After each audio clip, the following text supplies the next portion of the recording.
Дорогие мои, сейчас будет выход в эфир нашего Морица Эгетмейера. Пожалуйста, подключайтесь как можно быстрее, включайтесь в работу, задавайте вопросы. Буквально сейчас начнется встреча.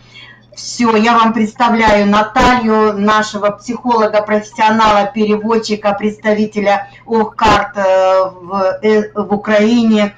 Все, даю слово, не буду задерживать. Хорошей вам встречи. Добрый день, спасибо, Татьяна, за представление. Меня зовут Наталья Фрик-Палагитская. Я представитель OH карт в Украине. Представляю OH карт в Украине уже 13 лет. Сейчас к нам присоединится Мориц Эгетмейер. Это основатель метода метафорических ассоциативных карт из Германии. И он даст нам прямое интервью. Вы можете также задавать вопросы в чате. И в конце интервью у нас уже есть подготовленные вопросы. Мы сможем читать из чата. И также 5 минут будут в конце на вопросы из чата. Mo, can you hear me? Can you join us now?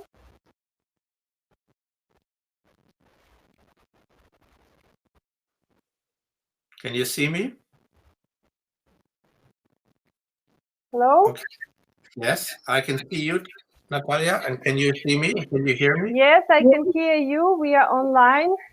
So, hello, Moritz. Nice to hear and see you. I greet everybody who is watching this. Thank you. So, thank you to have you again, Natalia. Thank you. So, I believe we can start. We have many hellos in our chat. Хорошо, мы можем начинать. У нас есть перечень вопросов. Я буду читать вопросы на русском и переводить Морицу на английский.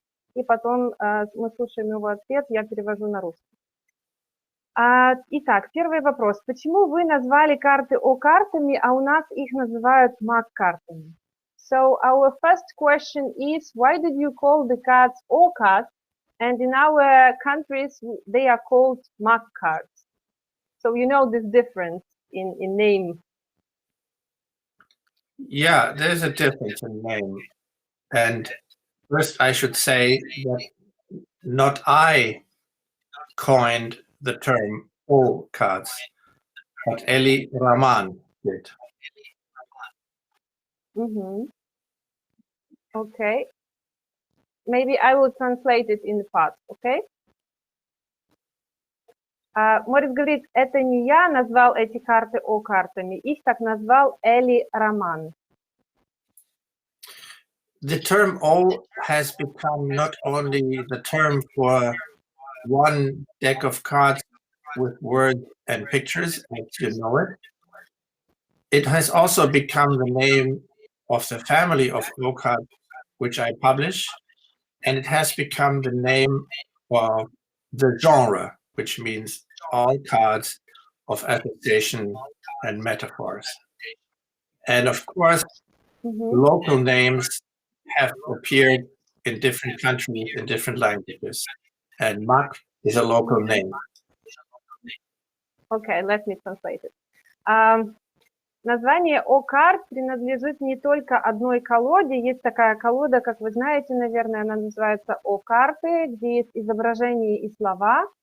Это название стало названием целой серии карт и вообще всего жанра, который называется также OH-карты. А в разных странах появились разные названия. И в ваших странах, в постсоветских странах, скажем так, это название приобрело MAC-карты, метафорические ассоциативные карты. Yes. The name O is, it means surprise. It's what people express at the very beginning of opening a picture card and seeing it.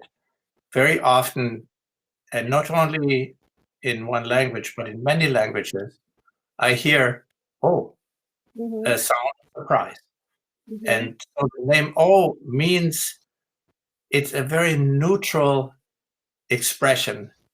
And people who say, oh, they are responding to this. And if we call these cards cards of inspiration, then the people who are not inspired may feel that they fail.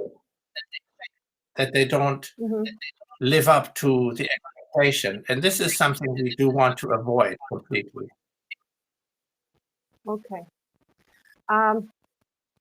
Почему все же они называются О-карты? Потому что в разных странах, независимо от языка, когда люди смотрят на эти карты, у них спонтанно возникает такое восклицание «О». И поэтому это универсальное название для представителей из разных стран и из разных языков. Если мы назовем эти карты, например, карты для вдохновения, люди, которые не вдохновлены, они не смогут себя почувствовать частью этих карт и этого процесса. Поэтому нужно быть очень осторожными с названиями. Okay. Next question. Next question. Okay. Thank you. So the next question is, I will say first in Russian and then in English. Спасибо, Мориц. Следующий вопрос. Расскажите, пожалуйста, как и когда вы создали первую колоду карт? Tell us, please, a bit, please, how and when you created the first deck of cards. The first deck, again, I have to give the honor to Eli Rahman, because he really was the father of the deck called OH. He painted them when he lived in New York, and he taught at a university. He was an art professor. He has collected many small miniature paintings, and he, of course, liked miniature paintings in card form. Card form means that they can be reproduced, that people can buy them at a reasonable price, and that they can manipulate them, which means shuffle, put away, take them out, and so forth and so forth. So it gives people a sense of dominion, a sense of power over the tool. And Eli painted the cards in the late 1970s. And he wanted to be very different from the other cards that he had collected, which were all tarot cards. Okay, so maybe I will translate this part, okay? Морец говорит, что если мы говорим о начале создания этого жанра, мы должны обязательно вспомнить об отце этих карт. Его звали Эли Раман. Он создал первую колоду, которая называется OH Cards. Это та колода, где есть изображения и слова. Началось все из того, что Эли жил в Нью-Йорке, и он собирал различные картины в форме маленьких миниатюр, в форме вот маленьких как бы игральных карт. Почему такая форма, почему такой размер? Потому что это было удобно, это было на расстоянии человека, человек мог получить доступ к этому искусству, это было дешево, и это можно было использовать в формате игры, можно было потасовать эти карты, как игральные карты. И так была создана эта идея, а потом Эли решил создавать свои миниатюры и рисовать свои картины в формате маленьких игральных карт. Yes, please, you can continue. I met Eli just a few years after this, in 1982. We became friends because we lived on a very small island with very few people. And we both had an interest in psychology and in art. I then became Eli's publisher, and also the one who took the cards to all corners of the world, because my training in psychotherapy and psychology enabled me to use the tool really as it was meant to be. Okay. For the next 22, 24 years, Eli and I became collaborators on other decks of cards. And in 2007, Eli passed away. Okay, I will translate now this part. Итак, карты были созданы в 70-х годах Эли Раманом еще до встречи с Морицем Эгетмейером. Когда они встретились, это был 1982 год, они встретились на маленьком острове, где они жили, это был остров в Канаде. И тогда Мориц уже имел образование психолога-психотерапевта, и он увидел этот инструмент и был очень очарован им, и хотел использовать его именно для психотерапевтической работы. Он стал другом Эли Рамана, он стал его издателем, и следующих 22-24 года они очень тесно сотрудничали. И в 2007 году Эли умер.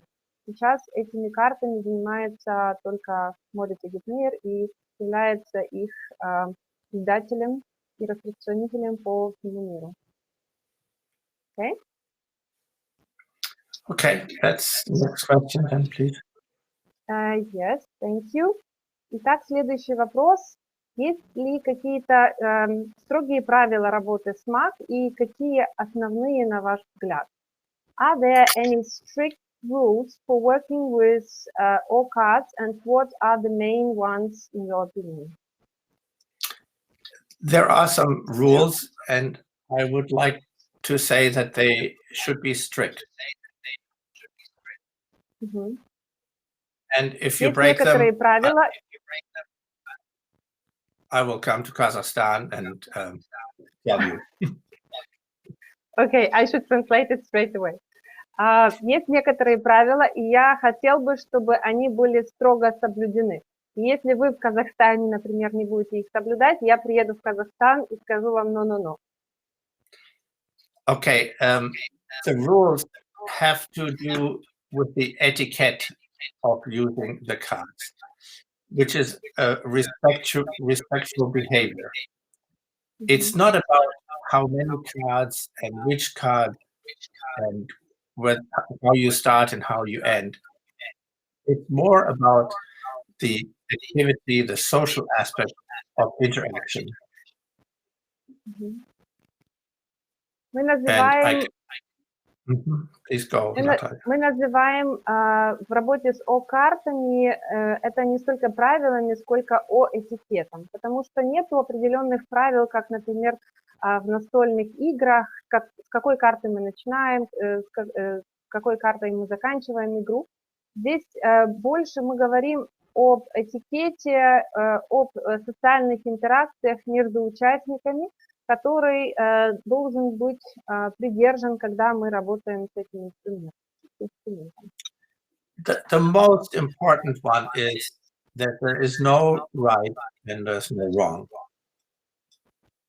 Главный первый принцип – это что нету правильного либо неправильного ответа, либо интерпретации карты. So if we call the person who is using the cards and talking about the cards, we call this person an explorer. The explorer is always right. There is no correcting them in their interpretation. Мы называем человека, который сейчас работает с картами, исследователем. И нету ничего правильного либо неправильного в его работе. Мы не исправляем то, что говорит этот человек. Now, this is important because it will make the person who is an explorer trust the process rather than being corrected, told that it's right or wrong, which makes it a bit like a school exercise. O is an area in which you will not be judged, you will not be tested, and you will be treated with adult respect.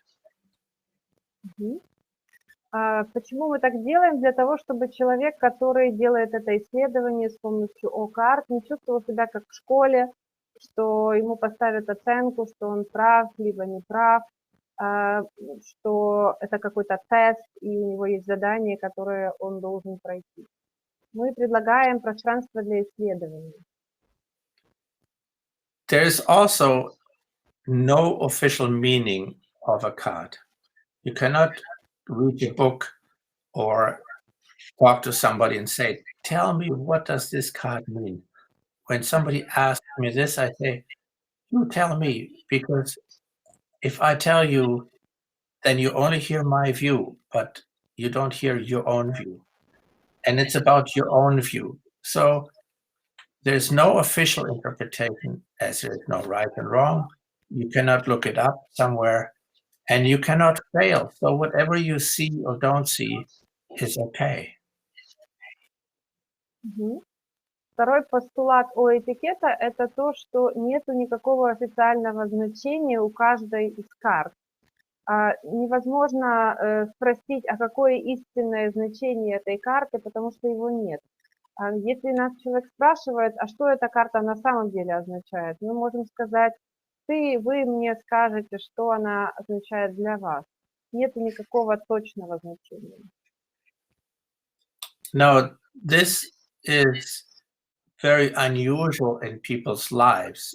Some people have not experienced respectful approaches by outsiders. They have not been treated respectfully. They may not have been heard or listened to. So this area of counseling or therapy, whatever we call it, does not want to repeat the behavior that led a person, let's say, to suffering or to a small self-image.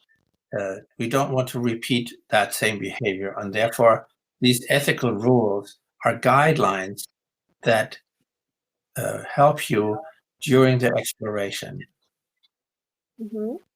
Очень важным постулатом является уважение.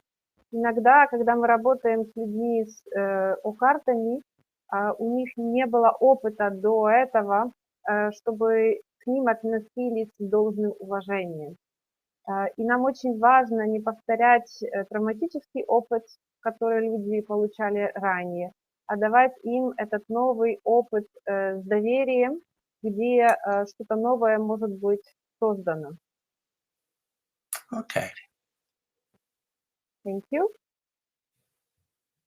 Некоторые считают, что маг можно использовать без обучения. Необходимо только вытянуть несколько карт, и можно с ними работать. Ваше мнение на этот счет? Some people think that we can use all cards without any training. That one should just take out few cards and can work with them. What is your opinion? I often equate the O cards to a musical instrument. And of course, you can pick up a musical instrument, and maybe you are gifted and you can play music on a guitar or a piano, and learn by hearing and learn by looking at other people. And I think with the O cards, or that genre of cards, it's a little bit like that, because people are so different in their abilities and what they already know when they discover the cards, that I don't really want to say you need training in order to use the cards. No, I don't think so. That would be unfair to many people who intuitively do the right thing and who intuitively are creative and respectful. However, if you want to deepen your understanding, if you want to learn what other people have discovered, how to use the cards, because people use them in more than 50 countries, then you may want to join a training. And that is, it's a bit like brushing up your already existing abilities. Okay. Морец говорит, что он сравнивает использование о-карт с игрой на музыкальных инструментах. Мы можем сравнить каждую колоду с каким-то музыкальным инструментом. И да, конечно, существуют люди, которые очень талантливые, которые могут взять какой-то новый музыкальный инструмент и сразу начать на нем играть.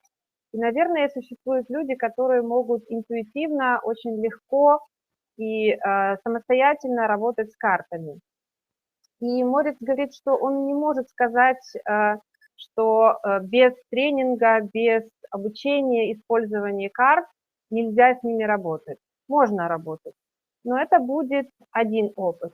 Если вы хотите углубить свои знания и увидеть, как другие люди в других странах используют их, получить также обратную связь на вашу работу с этими картами, потому что есть уже очень большой опыт использования в более чем 50 странах мира, и Мориц ездит по всему миру и проводит такое обучение.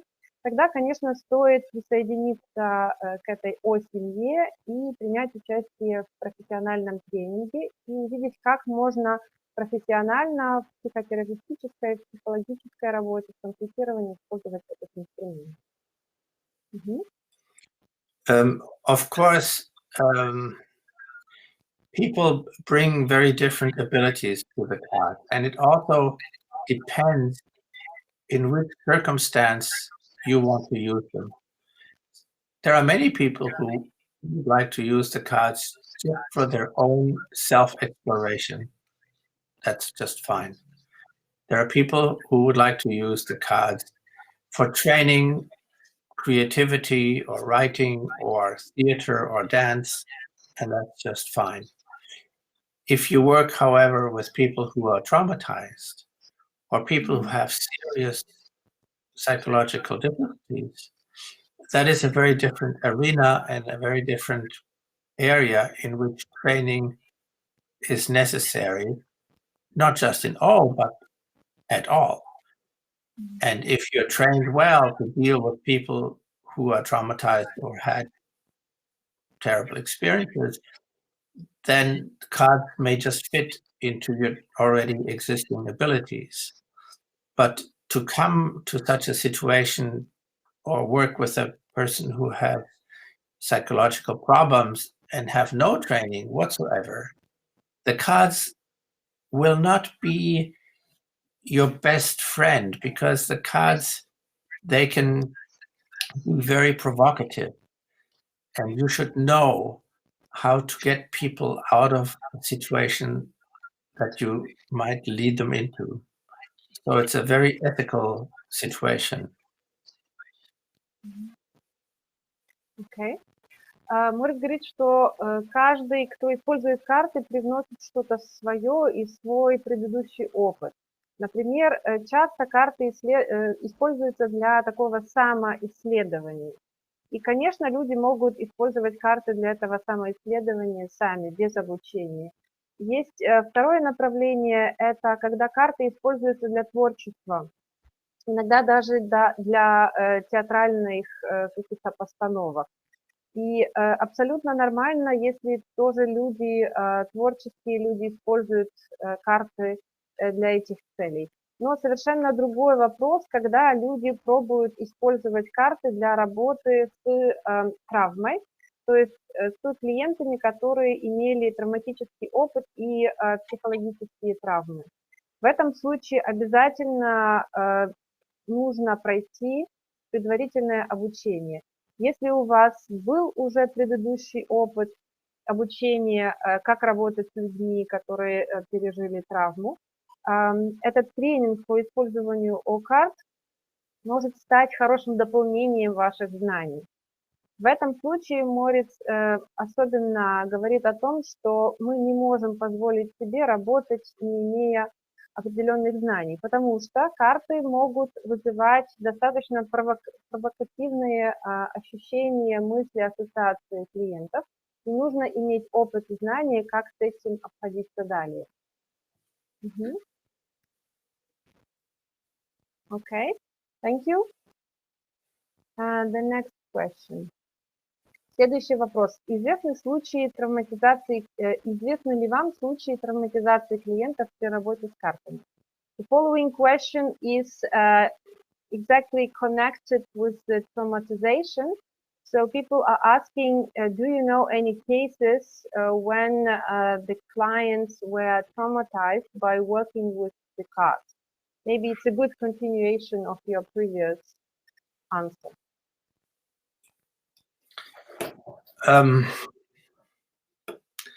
The cards can be very surprising, therefore the name O.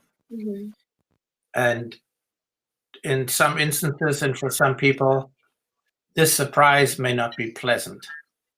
It may be, in fact, shocking or Mm-hmm. very emotional provoking. And this is why I said before, you should know how to get people out of the situation and out of the emotion when they're finished with your session, so they can go out into the world having had an experience which may be very close to their traumatic experience that they want to work on, but at the same time had a safe area and a safe ending. Very important, this kind of construction. Also, if you work with traumatized people and you work on the trauma, a certain re-traumatization will appear. Even when you use the famous method of EMDR, which, you know, the eye movement, a re-traumatization is in fact desired to some extent within a different context and with a different ending. And the same is true for all and for working with the cards. I don't know of anybody who has come away from all session feeling traumatized. I think people can be very upset. It can be an upsetting experience. And I think we have to be able to catch, as counselors, we have to be able to catch that.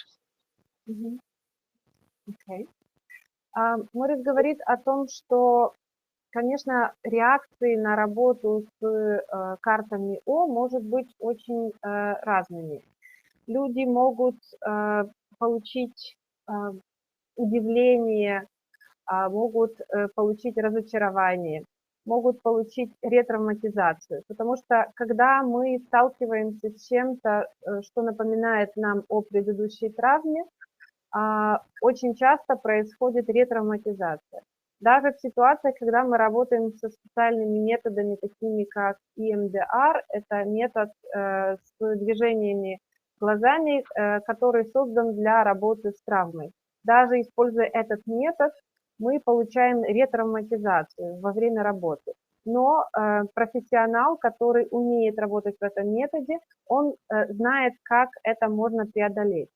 То же самое в отношении работы с О-картами. Вам нужно знать, как обходиться с различными реакциями клиентов, когда они начинают плакать, когда у них неприятные ощущения и чувства, когда происходит ретравматизация. Нам нужно быть уверенными, как консультантам, что человек выйдет из нашей сессии в нормальном состоянии и сможет продолжить свою жизнь без дополнительной травмы, которую он получил на нашей сессии. Мориц говорит также, что он не знает о случаях прямой травматизации во время сессии, но, конечно, бывают случаи, когда люди выходят в таких смешанных чувствах, либо они могут плакать и не разрешить свою ситуацию. Это все зависит от умения консультанта. Поэтому тренинг в этой сфере очень важен, если мы работаем с травмой. Okay. So the next question. Встречались ли вы в вашей практике клиенты, которые отказывались работать с МАК? Did you have cases when people refused to work with OH? Of course. I think it's very natural to be either hesitant or even afraid of an unknown tool. And so it's a little bit up to the counselor or the user, the listener, I call them also just the listener, ability to lure people who are shy or hesitant or had bad experiences in that regard, to make them interested in this activity. And the simplest way is to let them look at cards, take any deck that you have, and show them openly the cards, not face down, but open. Look at the cards and see if there's one card in there that you like. Maybe there's only one card. Maybe there are two. And then, okay, just go through the deck and choose those two cards.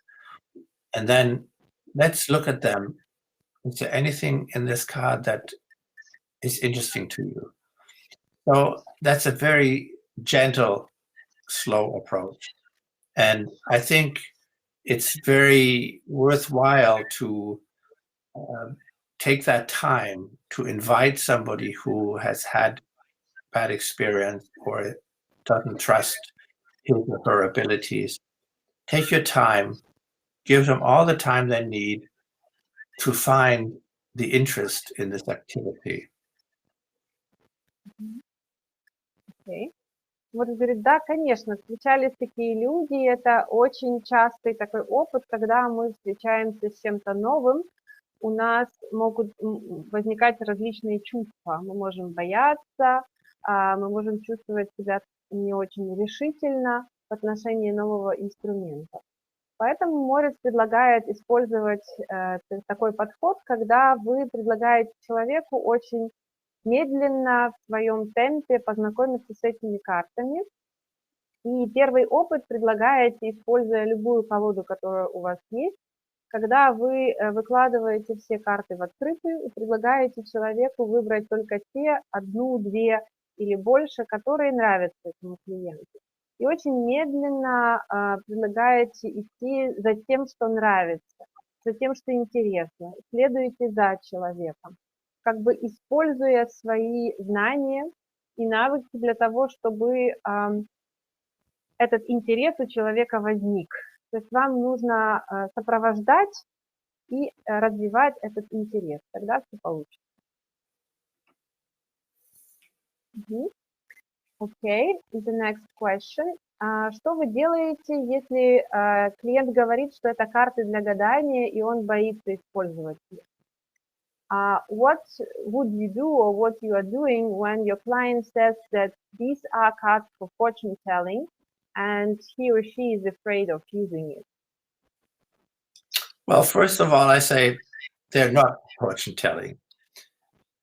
And if she wants fortune telling or there are other cards and other people to consult.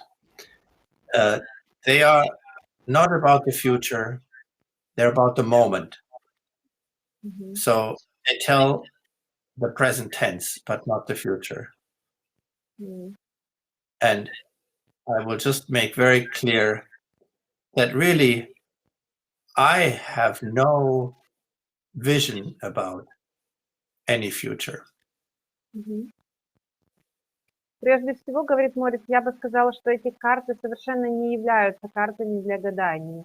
Я бы говорила о том, что эти карты показывают настоящее время.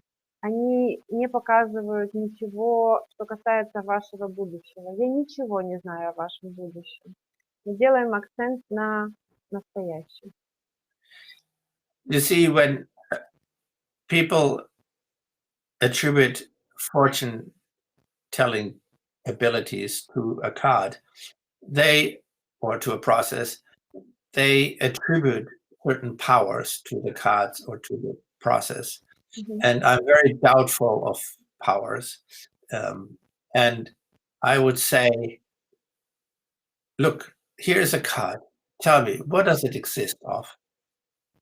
Oh, maybe it's just paper. Maybe it's just ink on the white paper and nothing more. So do you turn it around? Look at the back. What do you see? pencil, just some ink. Is it magic? I mean, can it float in the air? No, it's not magic. It's paper. It's very simple. The magic is really when this little image triggers a metaphor or an association in the viewer, then the viewer brings his or her ability, which I call magic, to the card. But don't tell the card is magic. You, viewer, you have the magic. Морис предлагает очень интересный подход, что сама карта, в ней нет никакой магии. Если человек боится, мы можем ему показать эту карту, картинку и сказать: смотри, что здесь? Здесь просто картон, бумага, здесь немного чернил. Попробуй поверти в руках. С другой стороны тоже чернила. Посмотри, она умеет летать, эта карта, у нее есть какая-то магия? Нет, никакой магии нет. Магия появляется только тогда, когда эта карта вызывает у тебя какой-то образ в твоем воображении, в твоем сознании. И тогда происходит какая-то магия. Но это не совсем гадание. Это о том, чтобы эту магию привнести в сознание, в осознание человека, используя этот инструмент. Магия живет в человеке, не в картах. I would like to add something, Natalia, to that.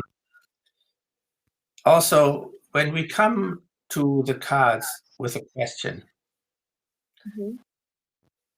and the question may not be about the future, but about a relationship or an important decision we want to make, etc., etc.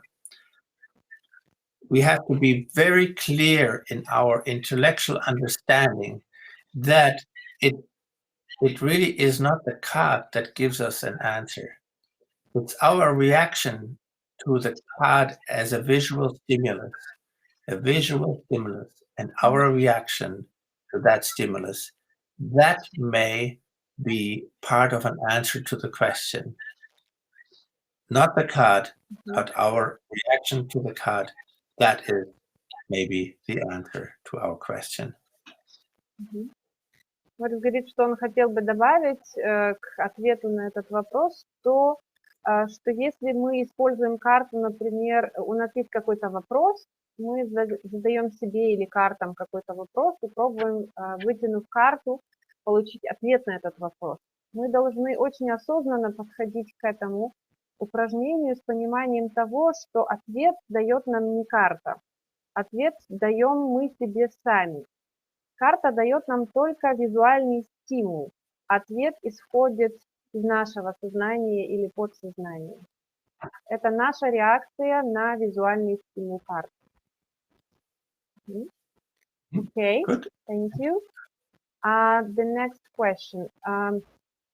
Сочетаете ли вы маг с другими видами терапии и что вы можете сказать о таких сочетаниях? Do you combine all cards with the other types of therapy, and do you know about any combinations with the other types of therapy? O is one instrument and one tool, and I always hope that everybody who uses them with other people has more than one tool in their toolbox, not just one. Because if you have just one tool, every problem to a hammer, every problem looks like a nail. So we, working with people, we should make sure that we have a lot of tools. And the one strength that I have experienced over all these many years that I've been teaching and using O is that O cards are best friends to many other social or therapeutic approaches. That could be family therapy, that could be drama, psychodrama, that could be expressive therapies like dance or body work.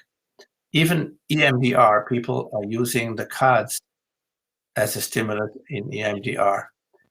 So O doesn't have the demand of being the only tool, the only worthwhile activity. O is a very gentle and a very accommodating friend.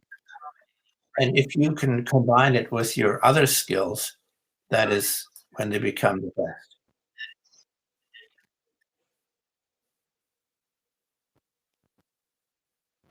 Okay? Окей. Морис говорит, что О-карты или МАК-карты являются только одним из инструментов. И очень желательно, если специалист, который их использует, обладает еще некоторыми хотя бы инструментами, чтобы О-карты не являлись единственным инструментом. Потому что нужно иметь определенные знания и навыки, как мы работаем и продолжаем работать с теми визуальными стимулами и реакцией на эти стимулы, которые возникают у человека. Он говорит, что для молотка каждая проблема выглядит как гвоздь. Нам нужно иметь определенное количество инструментов для того, чтобы эти проблемы или гвозди решать. А также Мориц отметил, что он знает, что О-карты используются абсолютно с разными направлениями, сочетаются очень органично и с психодрамой, и с экспрессивными методами, такими как танцевальная терапия, и используется даже с EMDR, то есть метод, который использует движение глаз для работы с травмой. И это очень хорошая комбинация, и другие методы могут привносить свои инструменты продолжения работы, опять же таки с теми ассоциациями, метафорами, которые возникли у человека. Okay, thank you. The next question. Работаете ли вы над созданием новых колод и в каком направлении они планируют? Do you work on creating some new decks, and in which direction, so to speak, they will be? I have spent a couple of years on building what is called the O house, which is situated here in my little village in the south of Germany where I live. My activity at O needed a roof, which means office, storage, and also seminars.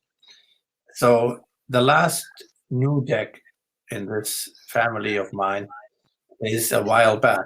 But since the house is finished and in action and complete, I'm working on new cards. I'm not quite sure whether I can manage to publish it this year. I would like to even come out this year. I don't know, the time is not dependent on me.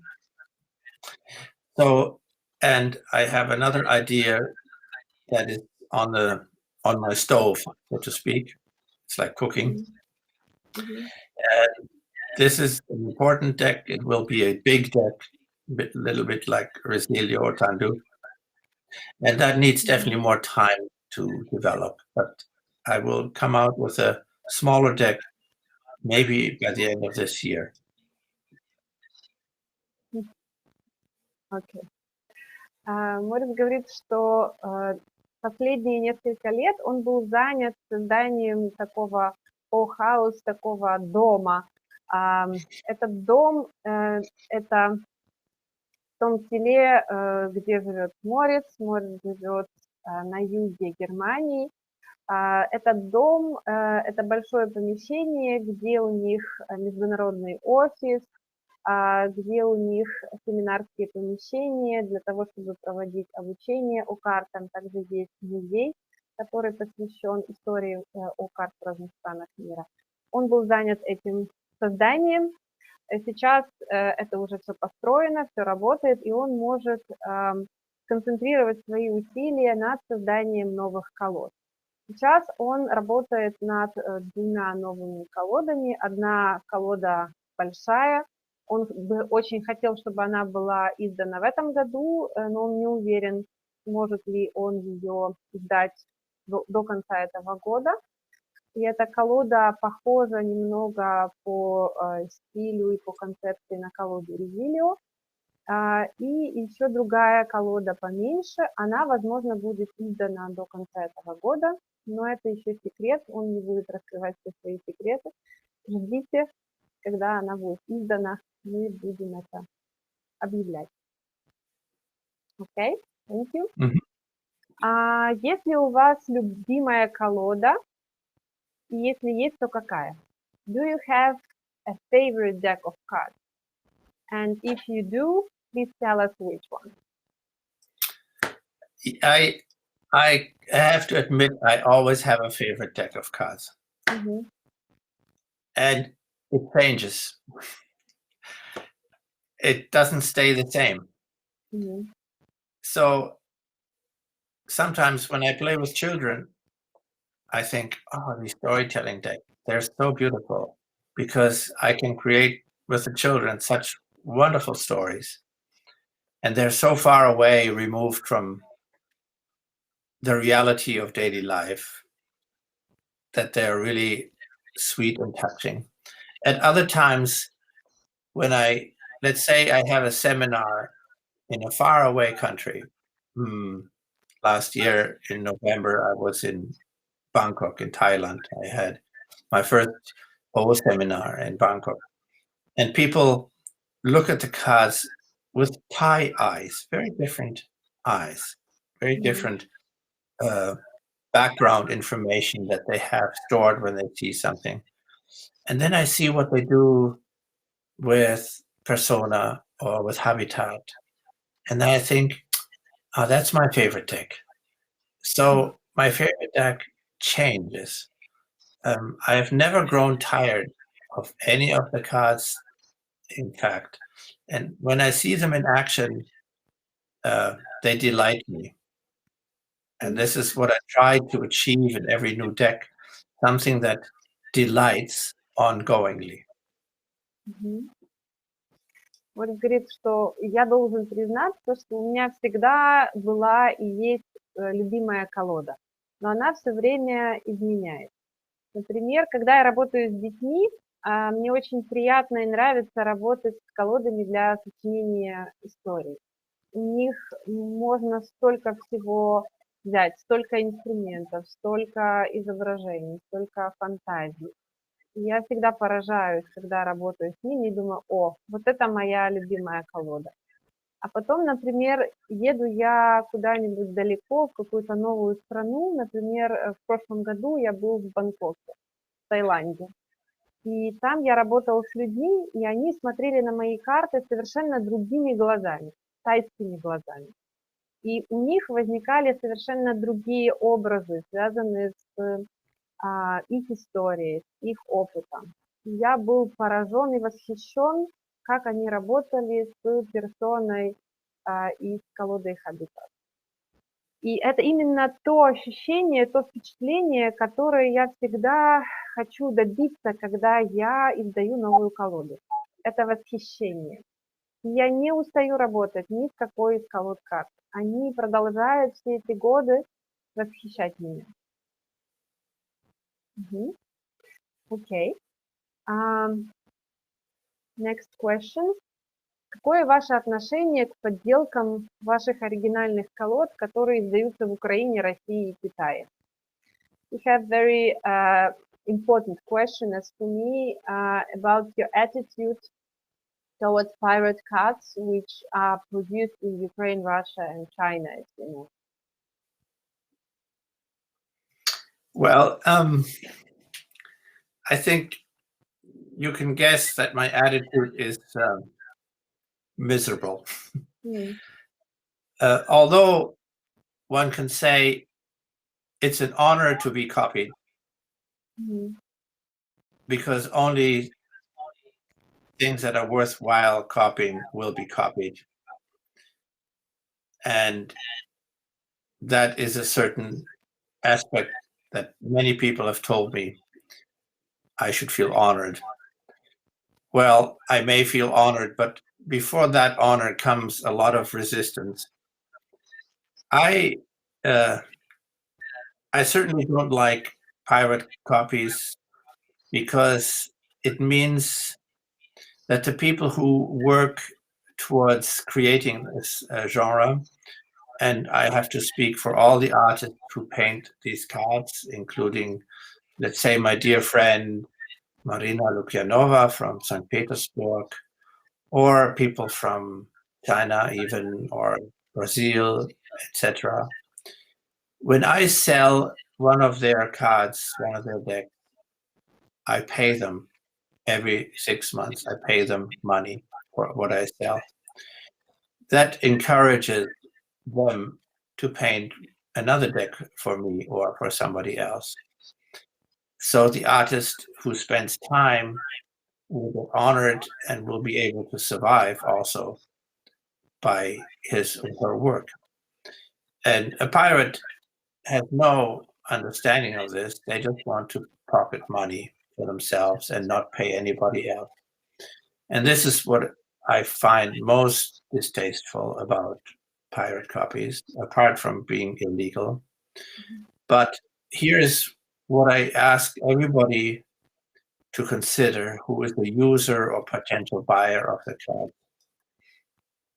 The cards will be your friends for a very long time. You can use all cards for 20 years and not grow tired. And measured in that sequence, what they cost is very little. And I also say the cards will be a great tool in your hands, and they will either help you in your own discovery of yourself or in your professional work and life.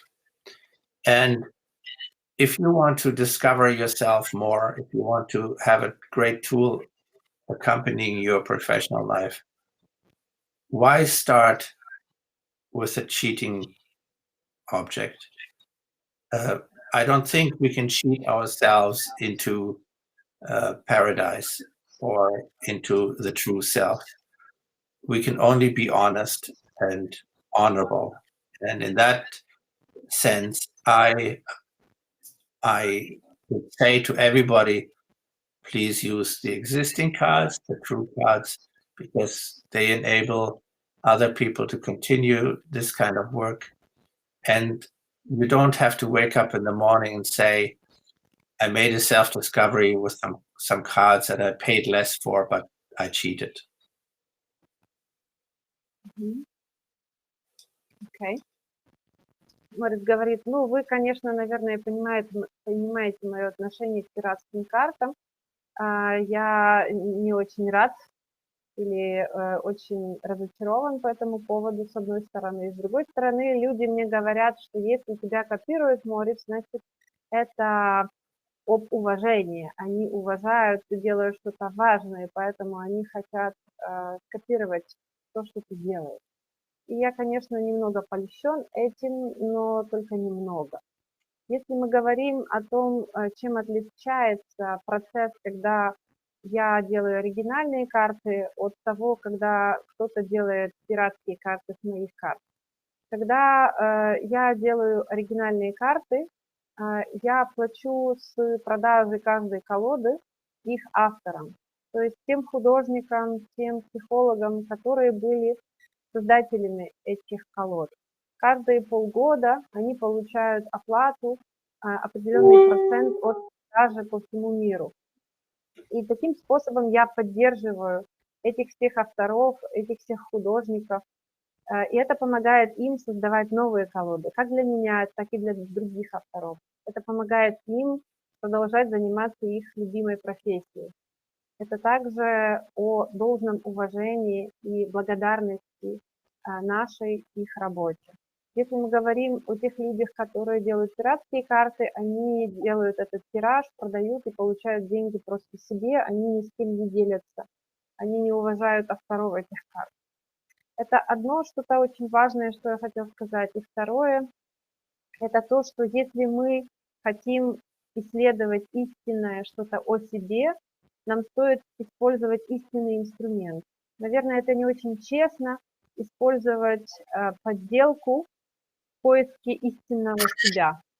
Подумайте утром, когда вы встаете, что такого истинного вы познали о себе, используя подделку.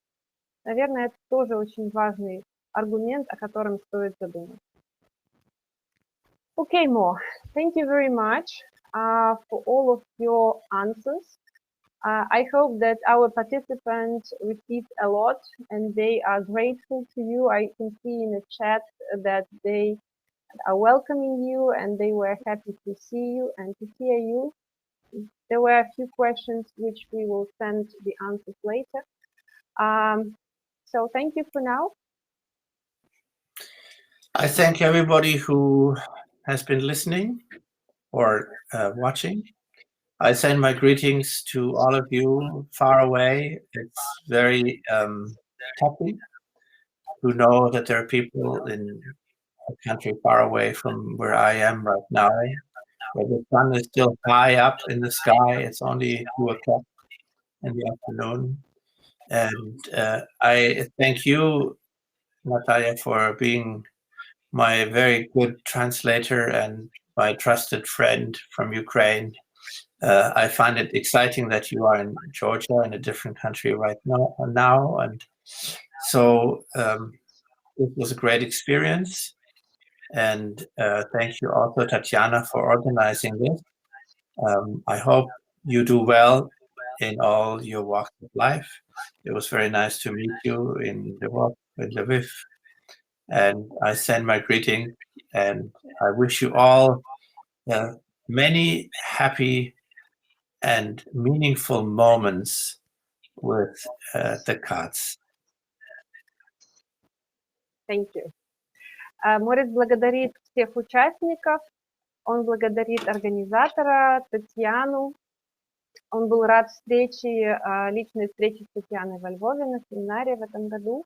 Он благодарит меня за участие, за перевод и за то, что мы сотрудничаем уже много лет. И он желает всем вам, всем участникам многих счастливых моментов в использовании этих карт его жанра ОК.